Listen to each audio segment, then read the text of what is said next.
ನಾನು ಹಂಗೆ smart ಕಾಣಿಸ್ತಿದ್ದೀನಲ್ಲ. Hi hello ನಮಸ್ಕಾರ ಎಲ್ಲರಿಗೂ.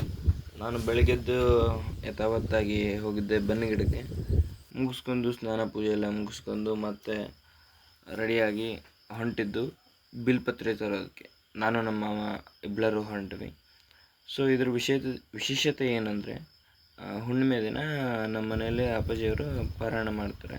ಸೊ ಹಾಗಾಗಿ ಬಿಲ್ಪತ್ರೆಯನ್ನು ಮಡಿಲೇ ಹೋಗಿ ಮೌನದಲ್ಲೇ ಹೋಗಿ ಬಿಲ್ಪತ್ರೆನ ತರೋದು. ಸೊ ಬಿಲ್ಪತ್ರೆ ಗಿಡಕ್ಕೆ ಬಂದ್ವಿ, ಪತ್ರೆ ಎಲ್ಲ ಇಳ್ಕೊಂಡು ಮತ್ತೆ ಮನೆ ಕಡೆ ಹೊಂಟ್ವಿ. ಸೊ ಪೂಜೆ ಎಲ್ಲ ನಡೆಸಿದ್ವಿ. ಆಮೇಲೆ ನೋಡಿದೆ ಇರುವೆ ಎಲ್ಲ ಜೇನುತುಪ್ಪ ತಿಂತಿದ್ವು.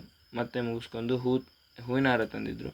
ಹೂವಿನ ಹಾರನ ತಗೊಂಡು ನಮ್ಮ ಅಜ್ಜಿ ಗದ್ಗೆಗೆ ಹಾಕೋಣ ಅಂತ ಗದ್ಗೆ ಕಡೆ ಬಂದೆ. ಹೂವಿನ ಹಾರ ಹಾಕಿ ನೀಟಾಗಿ ಅದನ್ನ ಸೆಟ್ ಮಾಡಿ ಸೊ ನಮಸ್ಕಾರ ಮಾಡ್ಕೊಂಡು ಮತ್ತೆ ಹೊಂಟಿದ್ದೆ. ಗಾಳಿ ಬಿಟ್ಟಿತ್ತು, ವಾತಾವರಣ ಚೆನ್ನಾಗಿತ್ತು. ನಾನು ಹಂಗೆ ಸ್ಮಾರ್ಟ್ ಕಾಣಿಸ್ತಿದ್ದೀನಲ್ಲ, ಹಾಗಾಗಿ ಆ ವಾತಾವರಣ ನೋಡ್ತಾ ಇವತ್ತು ನನ್ನ ಡೇ ಮುಗಿಸ್ತೀನಿ. ಬಾಯ್, ಗುಡ್ ನೈಟ್.